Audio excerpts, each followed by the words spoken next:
What's going on, everybody? Welcome back to Kicks and Picks podcast. Nick, Scotty, back with you. Coach Steve, hopefully joining in a few. Scotty, welcome back. Missed you last week for sure, but you have got to be coming back feeling pretty good. Liverpool with a chance to do the thing this weekend.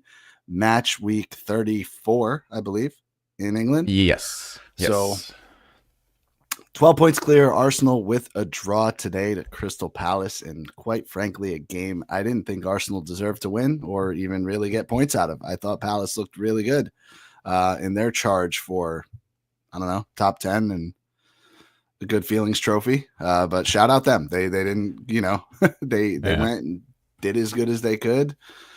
So let's just start off with you. I mean, we know the ups and downs. We've talked about them all year, but got to be feeling pretty pleased with Liverpool and with the season. Yeah, the title has felt weirdly in hand for better part of 2 months now. Yeah, I was going to say early March really felt like it was kind of locked in. It was after that Arsenal lost to West Ham, and then they had this crazy string of games that were all pretty difficult. So it's felt kind of in hand for about 2 months. It's a different feeling trying to win a title against Arsenal versus City because it's never really gotten nervy. Not that Liverpool's performances have been great. They've been kind of, honestly, like mid-tier for how they started the season. But, title's a title. Liverpool, I would say, are very well-deserved winners, sitting at 24 wins right now out of 33 games. It's a strong record. The next most, 18 wins for Arsenal, City, Forest, and Newcastle. So definitely deserved winners. Will be nice to have, a parade in Liverpool once again. Good start for Slot too. I mean, that's always the shitty part about changing managers, especially when it's not because you're firing your underperforming manager. Your legendary guy is moving on to greener pastures. But good to know that we have a guy in charge that can win trophies already. You're not going to get stuck in this manager purgatory like a Tottenham or Manchester United. No, so I was just going to say, I mean, how hard is it to replace a legend? It's insanely hard. I can't think, looking at the teams in the EPL in front of me, I can't think of a team off the top of my head that has done it successfully other than this Liverpool team. I mean, maybe Chelsea, who changes managers every year, and they've had a successful season in between somehow, some way. But like Arsenal hasn't been able to do it. United certainly hasn't been able to do it. Tottenham, you mentioned. Maybe City the only one. I was going to say City would be closest, but I don't know. Would you really call Pellegrini a legend? Right. So, no, kudos to them. And like you said, having a full season, a successful season, a season where now players have a trophy, lot to build on. And I think he has a lot to go off of what he doesn't like, right? Like he's going to retool this team the way he wants to make them even stronger. Major retooling. That's the crazy part about this. Not too often do you have a new manager come in, win a league title, really kind of compete on many fronts. They had an earlier exit in the Champions League, but they played, I think, the best team left in PSG. So it's not really even that crazy of a result for them. Yep.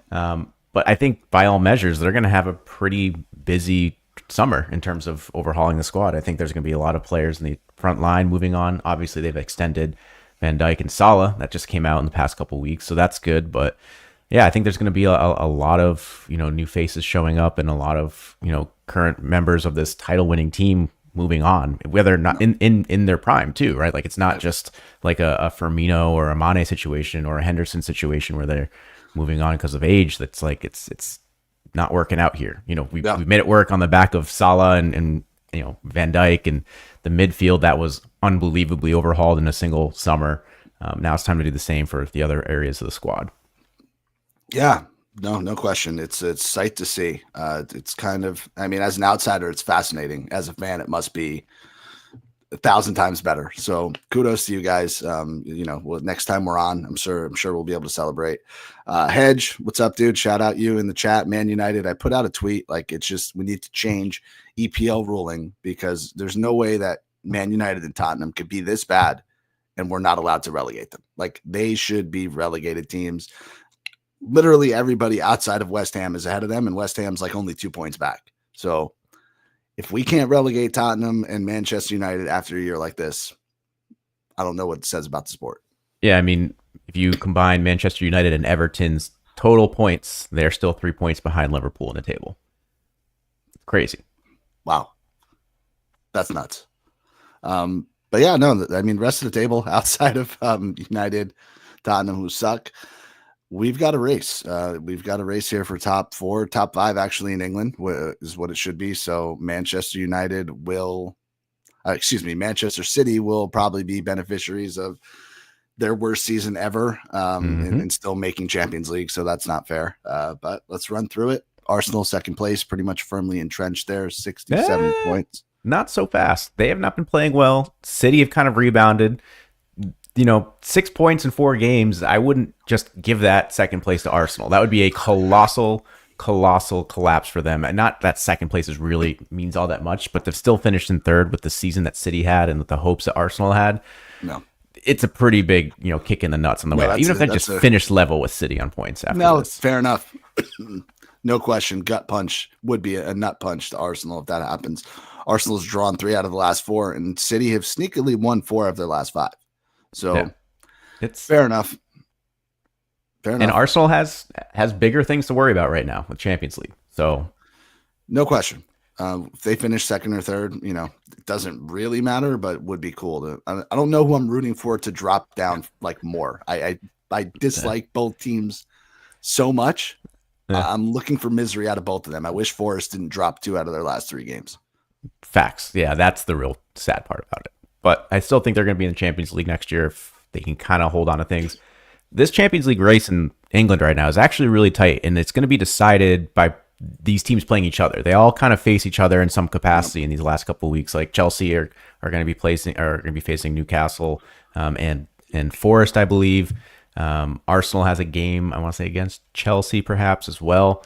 So it's not just going to be, who can beat up on these mid to lower table teams the best in the last 4 weeks. Like they're all going to play each other and have to earn it. So with the league title being locked up, with the relegation battle being locked up, I think at least we get a pretty competitive Champions League finish, albeit top 5 get in this year. So it would have been a little bit more interesting if it was only 4. You would have seen 3 of Villa, Chelsea, Newcastle, Forest, and City missing out. Would have been awesome. Speaking of Newcastle, did drop their last game, unfortunately, but they are right there in 5th on 59 points, 1 behind Forest, 2 behind City, but Forest and Newcastle do have a game in hand. So, excuse me. And then you got Chelsea and Villa right there on 57 points. Chelsea, I kind of still can't figure them out. Don't really know how they snuck in there. 6th place, somehow they're ahead of Villa. That's crazy to me. Somehow ahead of Bournemouth, was the talk of the season for the better part of that middle pack of the season, right? That December to February stretch. So I guess shout out Chelsea. Maybe they're headed in the right direction. It's just weird because, Chelsea's being compared against the failures of United and Spurs. If it weren't for their poor performances, I would feel like Maresca would be under way more scrutiny than what he is right now. Because again, this is not a Chelsea team. People forget this Chelsea team is worth billions of dollars in terms of player acquisitions. And I know it's been a little bit further distant from some of their crazier ones, but there still might be a decent window coming in front of us. We can't let them off the hook. They've spent so much money and have such a deep squad to really achieve 6th because Spurs and United are afterthoughts in this league. It's not really where you would expect this Chelsea team to be. Fair. More than fair. I'm with you. I was trying to bring a little bit of positivity, but you're exactly right. They don't deserve it right now. They just don't. You're exactly right. So fascinating.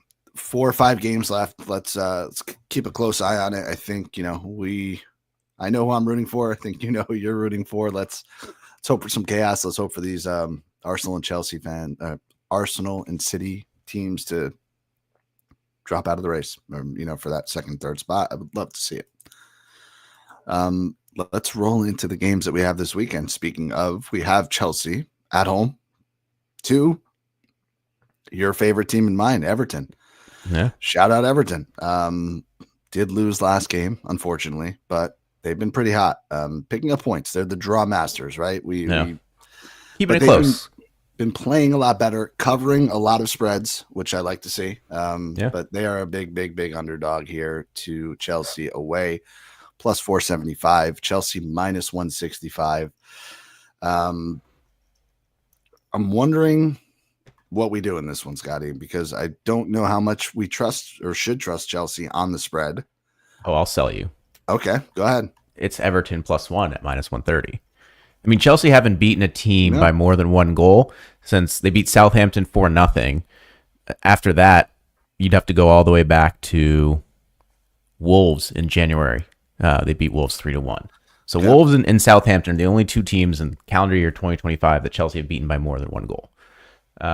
Everton, like we said, not exactly picking up wins, but they've been keeping everything close. They haven't been getting blown out. I said it a million times, but David Moyes and Everton just make sense. It's a weird 100%. Thing. And sitting in 13th place above United, above Spurs, above some of these other teams, it's, they're not in a relegation battle for the first time in 3 years. So, I'm convinced Everton +1 is the play here. Yeah, maybe Chelsea gets the win. Honestly, like they've been getting pretty lucky. I think they pulled out the 2-1 win over the weekend against Fulham with 2 goals in the last 12 minutes, something like that. So they very much have something like that in the bag because again, they are super deep. When Maresca doesn't have the right lineup out there, he has the luxury of going to the bench and putting in 50 million pound forwards. So that can happen, but. I think Everton +1 has to be the play here. There might be other props in here. We can kind of pick through those, but as far as a single play, that's it for me. And here's where I'm at too. And I'm with you 100%. I mean, Everton on the spread always going to be a play. Fading Chelsea always going to be a play. Chelsea have to travel to Sweden next week, so looking ahead to that just a little bit. I mean.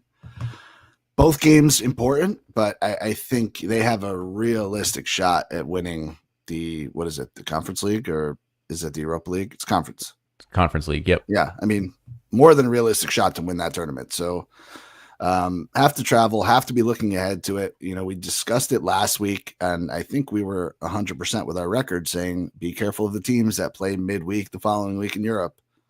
Every single one of them drop points that we spoke about. So I am confident in that happening in this spot. Again, be careful of Chelsea. There's really just nothing impressive about them game to game, and Everton are more than capable of keeping it close.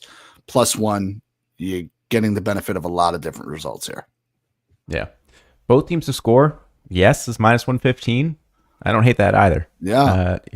Everton's not an offensive juggernaut by any means, but Beto, Chelsea spend some time. Beto has been letting me down when I bet on him. That's the problem.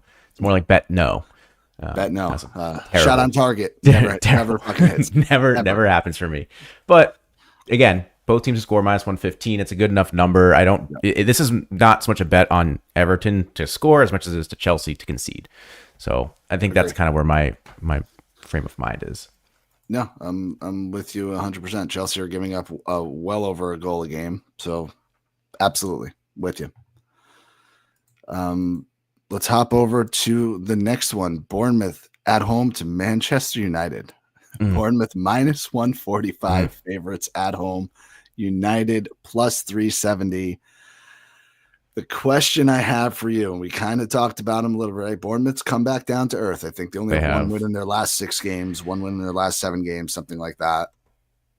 That being said, Manchester United, winless in their last 4, they're still in the Europa League, if I'm not mistaken.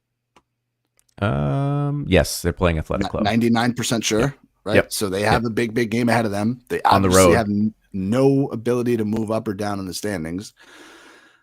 What do you make of this line? I mean, I'm not going to advocate for drinking the juice on Bournemouth here at -145, but I would say the books nailed the line because it is just far enough away for me to want to stay away from Bournemouth, knowing full well that I should not be putting any money on United in any capacity. Yeah. So I think the books nailed it. -145 is just far enough away that it's not enticing to take United on a spread, but if it was like a Bournemouth -130 at home, that would be a really hard one for me to pass up.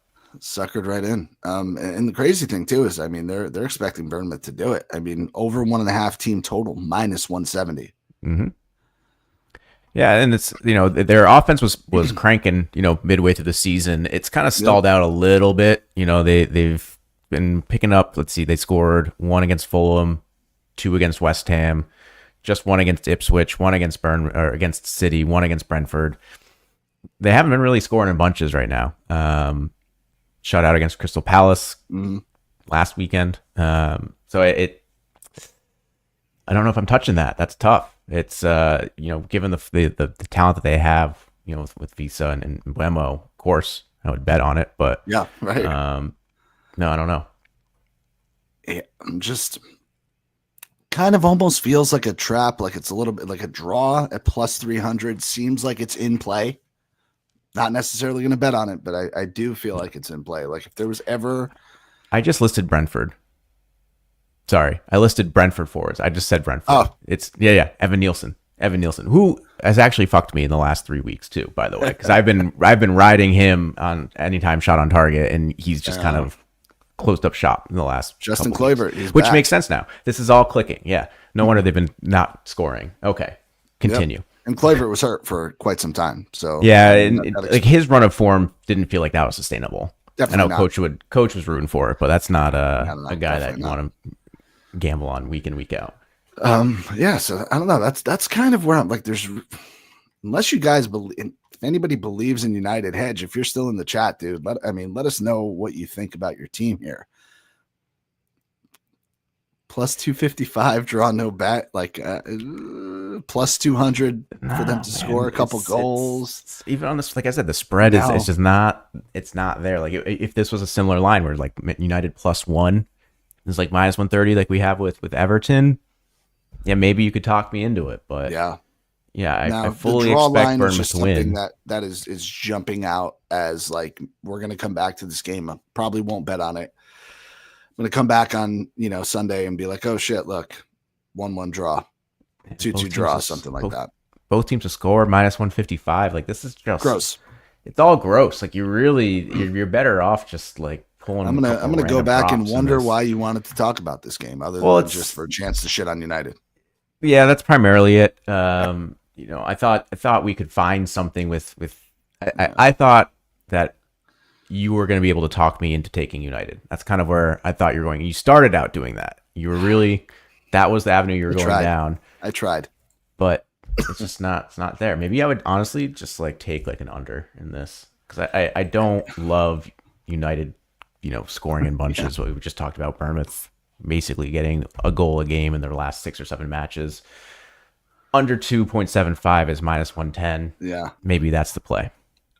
That's kind of where I'm at. I mean, there's no room for mobility for Bournemouth. They're not making top 7 even, right? Like they're not in Europe. They're pretty much not in Europe, and in United, obviously, there's no room for them to go up or down. So United will be looking ahead. They have to be, but maybe some guys get in and show out. I don't know. Just weird game. Yeah, under 2.75. I think that's the best bet in this. I don't see this being a 3 or 4 goal game. I agree. And if there's a draw, I'm going to come back and I'm going to clip all the times I said a draw is jumping out, and we're going to just run with that. Tell everybody how smart we are. Fair enough. All right, tough weekend in the EPL just with odds. Just like to level set, right? A lot of mismatches. So we'll talk. Yeah, not a lot of great matchups. Yeah, we'll talk about maybe the mismatch of the week.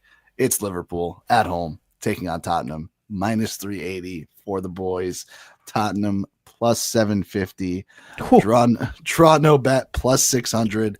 The draw itself is plus 550, which is absolutely insane. Because like you said, Liverpool, I mean, look, Tottenham fucking stink. We'll get into that. But Liverpool haven't really been lighting the lamp, so to speak, right? They haven't looked outstanding. So draw at plus 550. I mean, anytime you're giving me that, I take a long, hard look at it. The total is just absolutely out of whack. I think there's a lot to do with historical totals in this game, right? Mm-hmm. These teams play each other, they score a ton. Mm-hmm. I think it has a lot to do with the fact that Tottenham are just terrible. But you're telling me I can get a Tottenham team +2 for minus 140. I don't know. Like it's more so of like I think they're going to make it as difficult as possible and not let Liverpool come out as a 4-0 winner than anything else. I mean, the play here, it's not a great value, but I think it's pretty much a given is both teams to score over 2.5 is minus 130. Okay. I think that's the play here that I don't see I think pretty much both teams to score is as automatic with Spurs as any bet in the history of betting.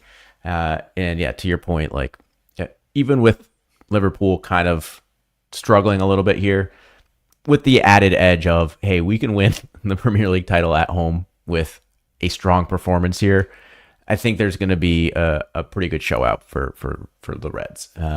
But that's not to say that I think they're keeping a clean sheet, because that's not really been their forte. So give me Spurs to get a goal. Give me Liverpool to get at least 2, maybe 3. And I think you have the over pretty easily.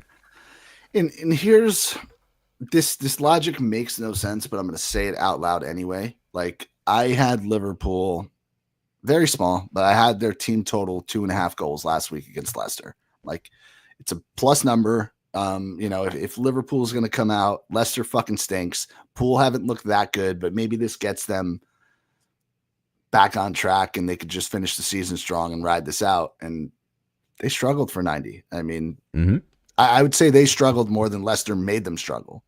Yeah. And Tottenham is a little better than Leicester. I mean, not much better, but they're going to get up for this game. I mean, this is the game that they have for pretty much the rest of the year.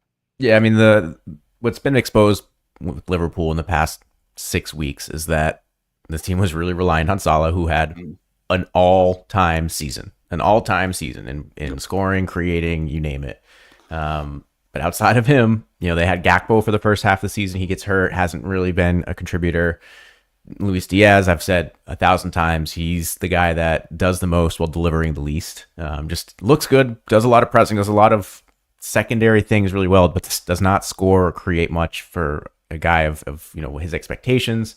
Nunez basically isn't allowed to start for Liverpool anymore. One more start, they have to pay Benfica another 5 million euros. So he's going to be coming off the bench each and every match from here on out. And Chiesa is, in the doghouse. He's not going to get any time anytime soon.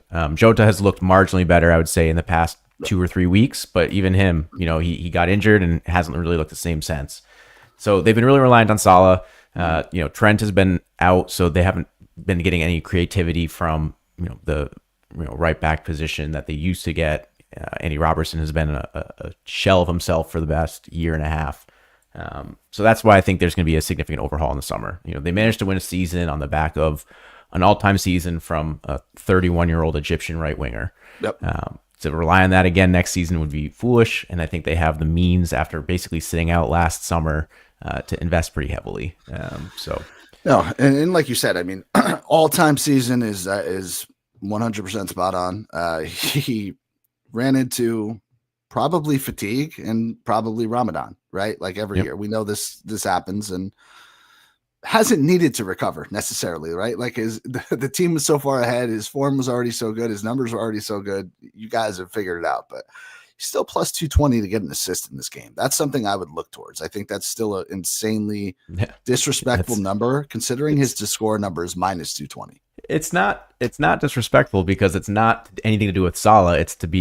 It's reflecting the guys that are taking the chances. Salah, there's a clip that was on Twitter the past couple of days, which was like, here's Salah's last 40 clear-cut chances created. And it was basically a highlight reel of misses. Like, so there were so many misses from Nunez, from Diaz, from even Soboslai had a couple. And the Egyptian national team also had a couple. But it's just, he's doing so much with all these guys who just, aside from Jota and maybe Gakpo, none of them are clinical finishers. Right. You're not looking at a striker, right? Like an out-and-out striker with any of these players. Fair enough. But I'm still taking the shot with plus 220. Go for it. Solid again. Go for it. That's the play for me in this one. By all means. Tottenham plus 2. I mean, I think I'm going to come back, and I think Liverpool win. I think they're going to have enough motivation to get it done, but I don't think Tottenham make it easy. And pretty much give me any team plus 2, and I'm going to take a hard look at it if it's playable. Yeah, I mean, that's fair. I'm just kind of scrolling down some of these. Yeah, I mean, listen, shot on target list. I need to know. Fucking Spurs, man, they're so bad and so inconsistent. Like, it's impossible for me to just really zone in on like a single forward where you can get value. Matthias Tell and Sean Target is plus money. He's been starting the last couple of weeks as a forward. He comes over. I mean, get it. He's 19-year-old from Bayern on loan, but get a shot on target against Liverpool team that's been pretty leaky in the back line. He's got to get chance, right? There's got to be something. Kulusevski's at plus 110, but I know he hasn't been playing Yeah. So, well, he's been playing in a deeper position, I guess. I don't know. I feel like there's value to be had in the shot on target playlist. Look, I guess that's my recommendation. Wait for the starting lineup to come out. Yep. Find one or two forwards on Spurs that are probably going to be even money or better. Fair. Sprinkle it on there. No, I think that's more than fair. And I'm trying to look here at anything else. I mean, Wolves, winners of 5 straight. They're at home to Leicester. They're minus 185. Parlay piece. That's all I'm going to say. I would be shocked if Wolves drop this game at home in the form that they're in to Leicester. That's the only other thing I got for EPL. Yeah, I think that's just about it. I did take a quick peek at the Champions League futures for qualification. Qualification. Oh, sorry. Chelsea was sitting there at plus 300. Again, they have a pretty tough road ahead. Newcastle at plus 110. Those are probably the two that I'm leaning towards right now for top 4. So I don't know. It feels very much like, Forest is going to drop out of that 4th place. It's probably going to be a Newcastle or Chelsea that fills in. Chelsea at plus 300 is minorly intriguing just because they have it fully in their control. If they can just play well for, half a month, they should be there. Yeah. No, I think it's fair. Let's jump over to Italy. Not too many great games this week, but we can hop into it. Condensed schedule because of death of the Pope, so they canceled a lot of games. So they had to play games today. Then they're canceling games on Saturday because that's when the funeral is. So they're going to play Sunday, and then Inter's pissed off because they have Champions League the following week. And fair, all fair, but the Pope is out to get you, Inter. Yeah, he might be. People are saying they're playing Roma too, and it's like it's in Rome. They might not be wrong. But what we said would happen with Inter, actually, like doomsday worst case scenario since the last time we spoke. Well, you weren't even there, Coach and I and Dom, our guest. We mentioned Hold up, because I know where you're going. I had this the week before when it was just me and Coach. Okay. I called out Napoli plus 250. Me, number one Napoli hater of the past 18 months. Yes. Called out looking at the schedule for Inter. It's pretty tough. There's a lot of key fixtures between Roma and Lazio, etc. Napoli have a basic cakewalk for the rest of the season, sitting 3 points back. I said Napoli plus 250 is a pretty good future pick. I said that. I tried to be on the chat. You guys didn't see my message. I tried to be in the chat last week saying, hey, I called this out. Respect. And here we are. And you got it. And you will then agree that I echoed that. Yeah, you did. And I'm trying to the thing that has been annoying me lately about the narrative behind is, Napoli, they only play once a week. They have an easy schedule, this and that. Like, they don't have an easy schedule. Everybody plays the same teams. Mm-hmm. You just play them in a different order. So Napoli has already played these teams that Inter have to play. It's not an easy schedule. They've already done it. So, let's give them some credit where it's due. Doomsday happened to Inter, like we said it would. Bologna was going to be a tough game. I'm not going to say I expected Bologna to win, but I gave out Bologna on the spread, covered that, won the game outright. They were going to be looking ahead to today's game. AC Milan, who has looked fucking terrible all year, can't get out of their own way. We've talked about them enough. Took care of business. 3-0. Mm-hmm. Wasn't even a close game. I don't remember even a chance that Inter had. And when I watched, Milan pretty much had the run of it. So shout out me for all the wrong that I've been on Milan. We did say before the fixture started, plus 900 for them to win the Coppa Italia represented a good value. They're now in the final. So now Inter doesn't win that silverware. They're looking ahead to Barcelona. Not the best run of form for Inter. Barcelona look pretty fucking good. They could win a double themselves, maybe even a treble. I think they're in the Spanish Cup final as well. So they like a team nobody's really been talking about. I feel like all of a sudden they're up for it. And now you've got Roma this week. And Napoli has taken care of business. They checked up. These teams are even on points. 71 points apiece through 33 match days. So shout out us, I guess, for getting a string of things right. Mm-hmm. Should be fascinating the next 4 weeks. Yeah. We're talking about a Roma team that has lost just 2 games in Serie A this calendar year. And Inter very much, I don't know. Are we going to call this a must-win game for Inter? Because that's what I was going to. So I'm glad you asked it because I was going to ask you: is it a must-win? It feels very much. Points, but it feels very much. Where are you putting your eggs? It Serie feels very A much or the like Champions League? it feels like a must-win game for Inter. It really does. As far as trying to win the league, a draw here. We'll get to Napoli in their match against Torino in a little bit, but if you kind of lose the high ground and concede that to Napoli, given the relative strength of schedule remaining, with Inter's focus on Champions League, I think that's might be it. I think Inter's hope right now is that they have to kind of hold pace. They have a pretty healthy goal differential, so that is going to be the thing that kind of gives them a little bit of a leg up. But yeah, it is hard to forecast Napoli dropping a game. Although we say it all the time, it's Serie A. Crazy things happen. Teams are constantly dropping points to teams they shouldn't. It's one of the most parity, whatever you want to call it, even leagues that we have in Europe right now. So yeah, they have an easy run based off of places in the table, but Napoli are closer to limping across this finish line than it may seem. Aside from there's not a team on the planet that doesn't want to play spoiler against either of these two teams. For sure. Yeah, and that's kind of where the teams that Napoli are playing, that's all that they have left is that spoiler role. So yeah, it's absolutely a must-win game. But if you are Inter, you Scotty, you're the team. What are you putting a little more emphasis on? Is it this game at home to Roma? Or is it your trip on Wednesday to Barca? I mean, what's more important? I think if I am putting on my manager cap, at home to Roma, I'm going all out to win. I'm going to Barca, trying to keep the game close. 1 goal loss there is almost acceptable. Okay. So that way you come home in the second leg, you have a chance to beat Barcelona at home. Go to extra time and you have that little bit of advantage, right? It's always better to be the home team in extra time and PKs than being the road team. So, if I'm put on my manager cap here, that's probably what I would do, but I'm also not getting paid millions of euros to manage a top 10 club in Europe. So you can win millions of euros by betting. Don't forget that. True. I can do that. It's possible. No, I tend to agree with you. I'm going to go back to your question because we did a lot of talking around it. This is a must-win game. There's no two ways about it. And I'd almost argue they need to win convincingly. Like I don't think a 1-0 win is going to do it for the morale. I mean, yeah, maybe it will. 3 points is 3 points at this stage of the season, but like you need uptick if you want to close out the season strong. All right, let me put you on the hot seat. You put your manager cap on. You're Inter. You're winning 2-0, 70th minute.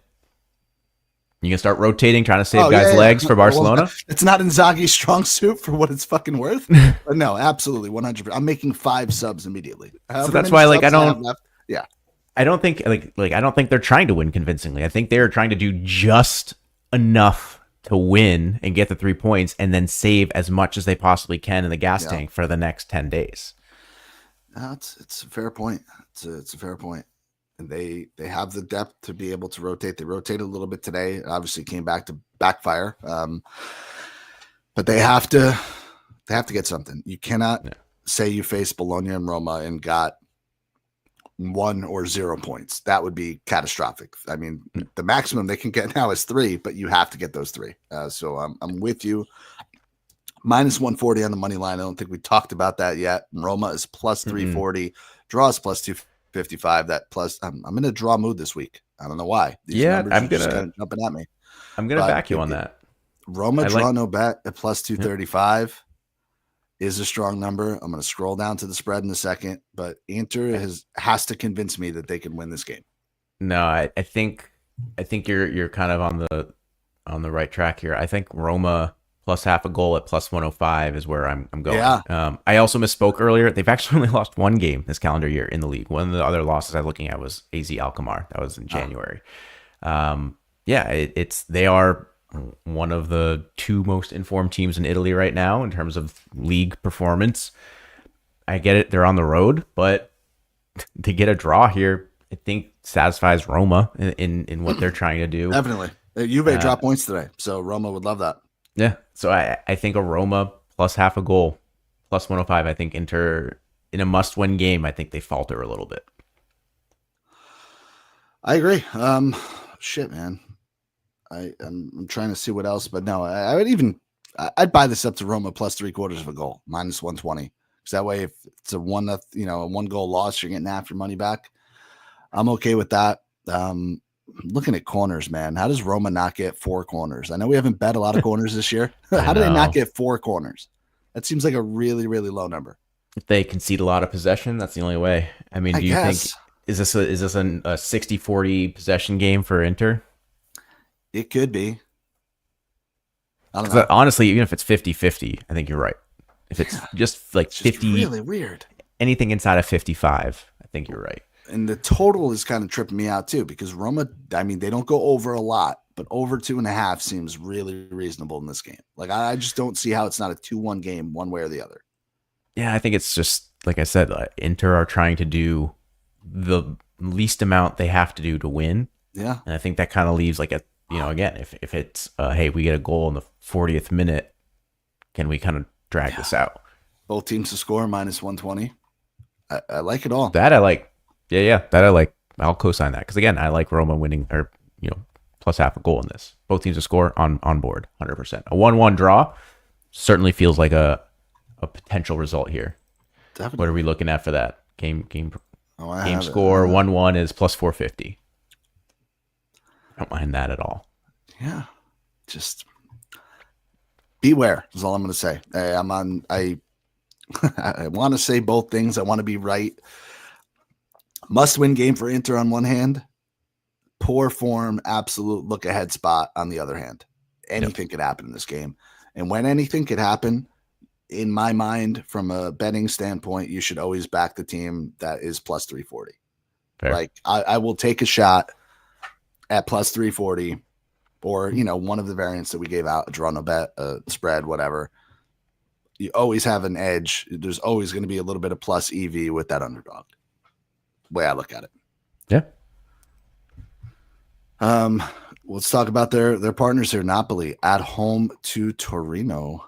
Torino actually, I feel like look kind of decent lately. They're only one loss like in their last 8 games or something like that. They haven't picked up a lot of wins, but they've been keeping it close. They're kind of doing the thing. Their defense is pretty solid. I think they won 0 today. But tall task. Napoli is minus 240 on the money line. Torino plus 600. Draw plus 310. Are you giving Torino any sort of shot at playing spoiler in this game, or do you think Napoli take care of them? So here's where I've kind of talked myself into. I think Napoli are going to get this done, but like I said, they're doing it in very unconvincing fashion. Their string of results over the last couple of weeks have been good for the table, but 1-0 win against Monza, not the most enticing. Mm-hmm. Yeah, they smoked Empoli, but who doesn't, especially at home. Drew Bologna, which I guess Inter would have accepted last weekend, but didn't get it done. Beat Milan. They beat Fiorentina, by a goal. Like, it's not been these, stellar performances that are like running away with I mean, they have no goal scoring. They have Lukaku, and he has like 10 goals. I mean, what about your boy? Well. What about the Scottish Warrior that you're? You dominated. What happened? I mean, what happened? You want to talk about my agenda? He scored in 2 straight games. Okay, so you just said they don't have any goal scoring. Now you're talking about a guy. He's a midfielder. Say he scored. He's by definition, if he scored 2 straight games, he's a goal scorer. I mean, he's the second leading goal scorer on the team, if I'm not mistaken. He is very, very exceptionally good, underrated player, but like, they don't have someone they can go to off the bench to score a goal if they need one. Well, you know what they need is they need a really talented left winger that is great with both feet, can fire it from outside the box, has lots of pace. Yeah. Tricky, can't tackle, can't bring him down. Yeah. That kind of a player to pair with Lukaku would be perfect. He has won the McDonald's League already. He left in January, unfortunately. Yeah. Back to reality. Big issue. Big issue. My point being, do I think Torino have it in them to play spoiler? Maybe, because I don't think Napoli have been taking the league by like the throat. What I actually like in this is Torino to score is minus 125. On the road, Torino have scored 22 goals in their 13, 14 away games. Better than a goal a game. Napoli, I think they're prone here to maybe just a slight lapse in attention. So even at home, I know Napoli has a pretty. The reason they're in this position is obviously not their goal scoring; it's their defense. But I think Torino have a goal in them, so I'll take that. Both teams to score, obviously, then in that case would probably be pretty good. I didn't even look at that plus 115. Yeah, maybe that's what I'll take. Really strong. So maybe that's it. I'll probably double up. I'll take plus 115, and I'll take the Torino to score a goal just in case Napoli really shit the bed. I dig it. I'm trying to. DraftKings like fucked up. I don't know how I look. Like you can't just get regular goal scorer props anymore. Where the hell is just like to score a goal? Yeah, I don't know. Everything. Oh, it's everything is goal score premier. Sorry, I'm looking at it here. Oh, McTominay is down to plus 225 to score a goal. That's insane. If he was like plus 400, plus 500, I would say take a stab. No, nothing to do there. Politano? No, he doesn't score. Nothing doing there, man. Should win. We'll see. We'll see what happens. Similar situation here to England. Really not a lot to look at. I mean, I'll just give you guys the table quickly because we only touched on the top two. So Atalanta bouncing back actually quite nicely. Winners of 2 straight. They're in 3rd place, 64 points. Bologna still in 4th on 60. And then you have Juve who have dropped down to 5th with a 1-0 loss to Parma today. Fans not happy with them. They're in 59 points. Lazio also on 59 points. And then Roma, Fiorentina on 57 and 56 respectively. So wild race here for top 5. Or can we call Bologna money line at Udinese? Bologna minus 115. A lock of the week because Udinese have lost 5 straight and they've scored 1 goal in those 5 games. Yes. So I think it has to. Bologna will Bologna play tomorrow. Oh no, they're playing in the cup tomorrow. They're up 3-0 from the first leg, so I expect a complete reserve lineup for them. Our boy Martino, a friend of the pod, frequent guest of the pod, he and I discussed this a lot. He has a future on Bologna to make top 4, and I like it. Cash out is actually pretty decent, and kind of talking back and forth. I'm like, dude, when you looked at the schedule, you had to imagine this, like they got to win their next 2 games. They have Udinese and somebody bad. Must win. So you win those 2 games, you're looking pretty good. And Juve dropping 1-0 to Parma has got to be something nobody really expected. So shout out Bologna. They're going to be in the final of the Coppa Italia, which is massive as well. So Bologna play Juve after this weekend. There you go. That's it.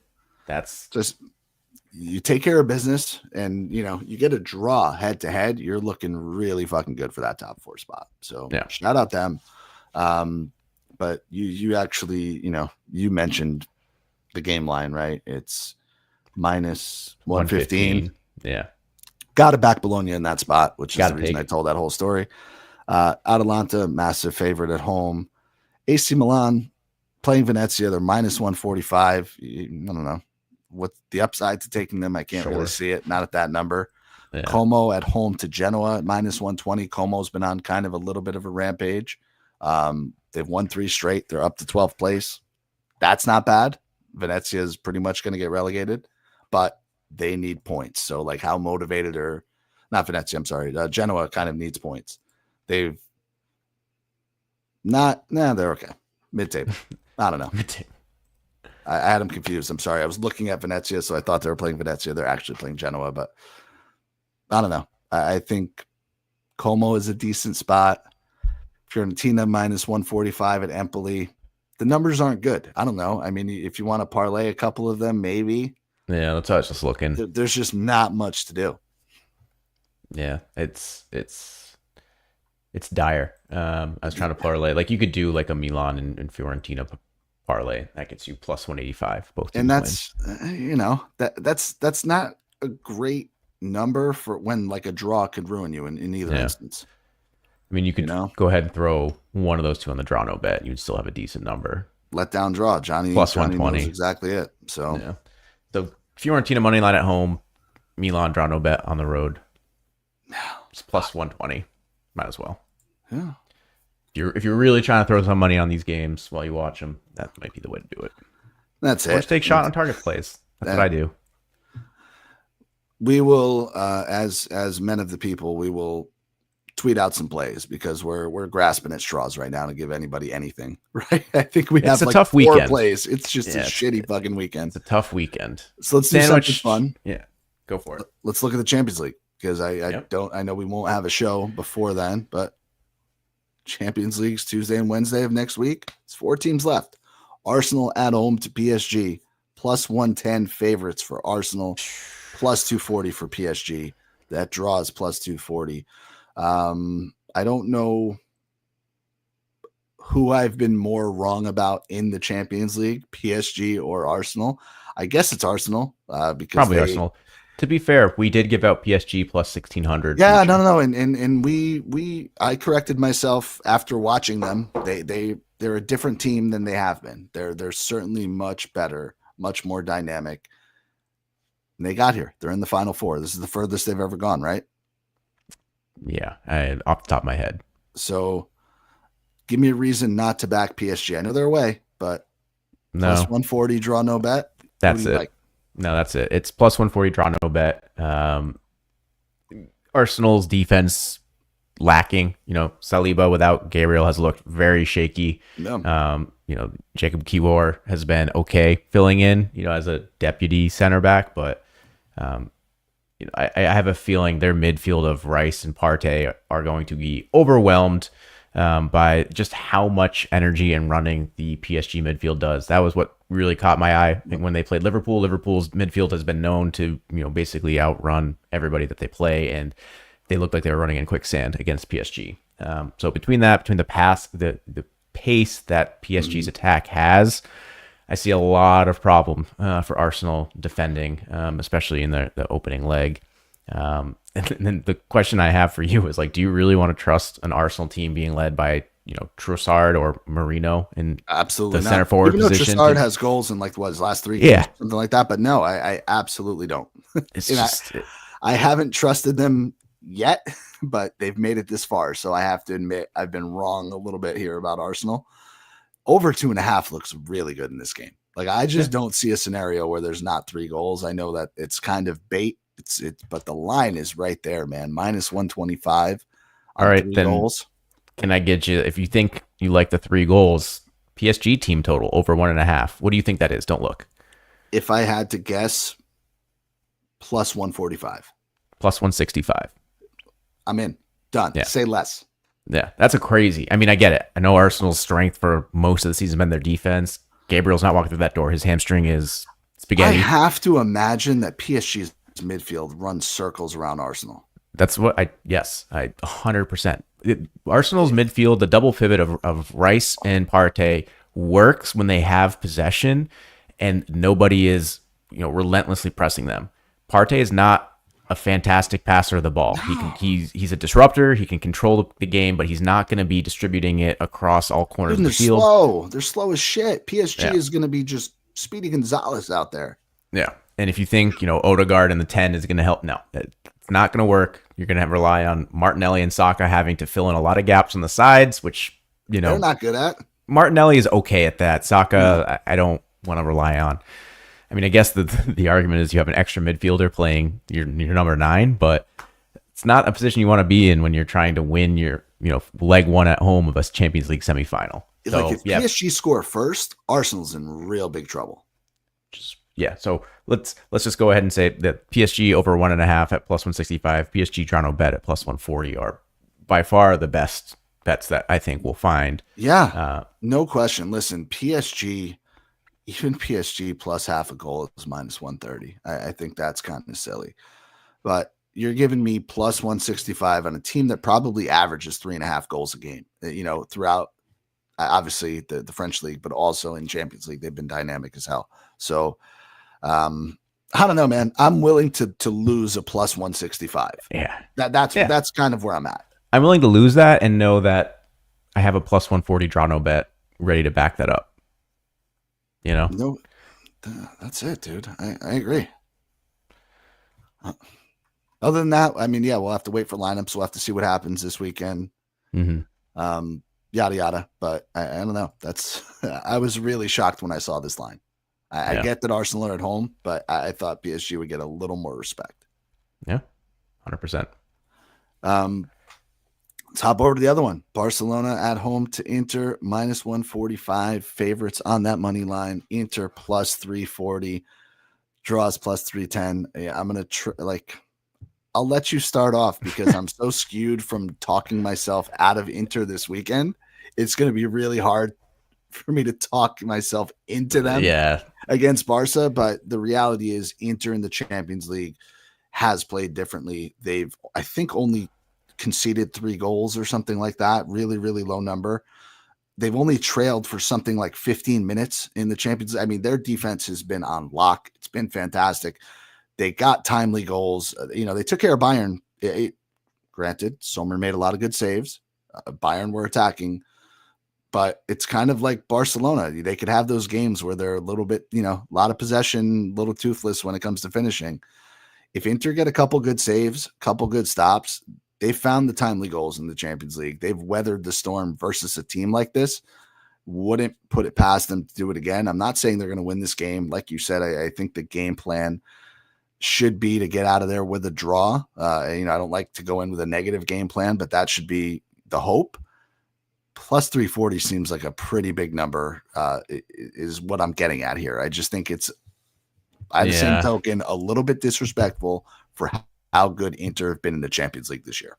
I think the problem is it's going to, in a weird way, I think it's really going to depend on how Inter play against Roma this weekend. Yeah, if they come out and they get worked by Roma and they essentially lose the Scudetto on the weekend, do they have a bounce back in them, or is that kind of like a slide? Because having that happen to you and then have to get on a plane and fly to Barcelona to try to like salvage your season it's a big ask. And again, I know what you're saying, that they've been playing well in Champions League.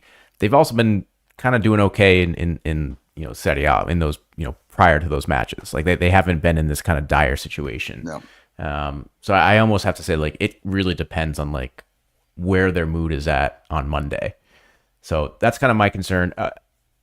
Barcelona -1. If you're going to bet, if you really like Barcelona to win, I think that's kind of where I'm going. I mean, maybe you could even go -0.75. I know that's probably what you're going to argue for at -125. But, if you're thinking of the mind that Barcelona are going to come out and not only are they going to win, but they're going to want to run up the score if they can before they have to go and play at San Siro the following week, -1 at +105 is where I'd probably throw my hat. It just, the numbers don't make sense to me. Over 1.5 team total on Barca's -190. Like, you're telling me it's a virtual certainty that they're scoring 2 goals? I don't know that it is. It's a lot of talent, a lot of attacking talent. No Rafinha, question. We talked about Salah having like this legendary season. Rafinha, it's might have him, have a better shot at Ballon d'Or this year. Some are arguing that Vinny Jr. is better than him. Yeah. Nobody did not talk about, but some have argued that. We did not talk Lewandowski out. That's a big miss from Barcelona, right? He's going to miss. Yep. He's injured. So that's maybe the only fly in the ointment for my Barcelona -1 pick. Yeah. I don't know, man. I'm kind of leaning like under 3 at -110. Okay. I think that's a decent way to approach this game. Listen, Barca's great. Barca's at home. But I think Inter, they're just getting a little bit disrespected by the books here. If you told me Inter were like +240, +250, I'd feel so much better actually about taking Barcelona. Like, I know it's counterintuitive, but it just seems weird. Yeah, I mean, definitely disrespect. The question is it warranted or not? I mean, we just disrespected them in the preview with Roma for 7.5 minutes. Anybody that just joined, we are telling you guys Roma is going to beat Inter, but Barcelona is going to have a hard time doing it. Correct. Not what we're saying. Context matters. That's really kind of where we're at. And I think it's... And listen, I reserve the right, if Inter come out and smoke Roma at home, win by 2 or 3 goals, happily will rescind my Barcelona -1 and go the other way, take an Inter, double chance. Right. No, should be 2 really good games. I think, I don't often advocate for an under. I'm just trying to put myself in Inter's shoes on how they're going to need to approach it. I think Barcelona is going to have a ton of the ball. And Barca has a tough game, right? Aren't they? Don't they have Real this weekend? Or did I completely make that up? No, they do. They have them in the Cup. So Copa del Rey. That's, I mean, tough stretch too, right? They played midweek. Now you've got. Is it a tough game for them? Is it a tough game for them? Because they've smoked Real in the last couple of years. They beat them 5-2, 4 or a couple matches, 5-2, 4-0, 2-1. So yeah, tough game, sure. Historically, maybe. But again, it's a game. I shouldn't say Real are getting it up for. Real haven't looked good, but it's a game that Barca is going to take seriously, whether they carry on what they've been doing or not. So how much of that factors into what they're doing against Inter? Barca's. I mean, it's the same can be said for Inter, though. Right. The same thing. They both have tough games. Nobody's resting players this weekend to prepare for Wednesday. It's kind of awesome, and it sucks at the same time that we're seeing these fucking heavyweight matchups week in and week out, and there's all this chaos to end the season. It's also kind of a title race in Spain. I mean, Barca pretty much has it, but they could slip up, I suppose. It's a shame that everybody's played so many games. Like we're catching these teams on the tail end of like a 40-50 game season. Yep. And it's all happening now. Yep. But I still expect to see fireworks. I don't know. Yeah. But you still want the under. Fireworks. No, fireworks just like a finish to the season. Fireworks. I know what you're saying. High intensity games. Whether that means your words. Goals or not, I don't know. The point of my statement was to prove just how kind of like unpredictable. Like we can give you our thoughts and our, where we're seeing this match shake out, but a lot of stuff kind of contradicts each other. We've been pretty damn good this year. We've been really good lately. This entire hour that you and I have been talking has been us just trying to tiptoe around. We don't know what the fuck's going to happen this weekend. No, there's just nothing that we can confidently say is going to happen this weekend. Because a lot of the carrot that incentivizes people is gone. And it's just, who is balling out, trying to make, a name for themselves to maybe move on in the summer for some of these mid to lower table teams, and who has a manager that's able to extract enough will to win for these, upper table teams that maybe don't have much left to play for. I'd say you're spot on. Shit, man. Who do you got this weekend? Barca or Real? Barca plus 120, Real plus 205. No Barca, doubt. Easy. No, I don't even have to think about it. All right. Easy. I'm kind of in. Man, anything else? Anything else you want to run through? I think we did the best we could. I mean, appreciate anybody. John, I know you've been active in the chat. Thank you for sticking with us for an hour. Reno, Abdul, thank you guys for joining. Tough weekend to handicap. I mean, we're always going to try to be up front. We're always going to give our leans. We're always going to give our plays. We been pretty good, but this is one I could say if we come back on Monday and be like, man, we got that wrong and that wrong and that wrong. Wouldn't surprise me. Or maybe we get everything right and Liverpool are champions and we're looking at a, Napoli Scudetto. Very possible. Could be very right. All right, I'm going to hit you with one. Ready? New York Red Bulls minus 130 money line at home to Montreal. That's where I'm at. Over 3. What is that? Yeah, Montreal doesn't score. I wouldn't take it. It's too bad. Yeah. I still might take it. Let's see. You didn't talk me out of it. Hold on. Let's see if I can. What do we got for a total here? Oh, over 2.5, minus 115. It's not bad. I don't even have to take the over 3. Sounds good to me. Bad. Yeah, that's a low total for MLS. Choupo-Moting for New York Red Bull will be scoring. I dig it. I can get behind that. Yeah. Monaco. No. There you go. And Scott, you're getting scouting here, Scotty. He'll be a solid player in waiting. I'll forward the message on to Richard Hughes. He'll be the guy that handles that for Liverpool. Dude, and the one thing about the French league, man, it just fucking produces talent. And like you hear about a guy for half a season, all of a sudden he's on to the Premier League, to Italy, to Spain, and the like household name by the next year. Liverpool have done well with Monaco players, so I have no problem. Many forgot that Mbappe came from Monaco.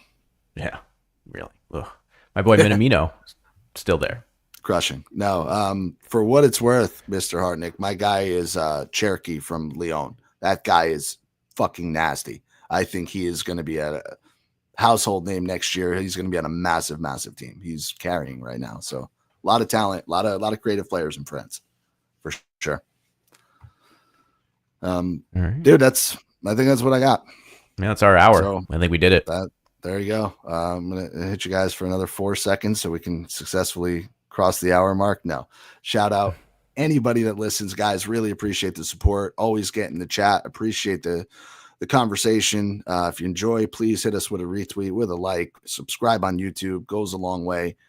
Appreciate everybody. Good luck with your bets this week. We'll catch you next time.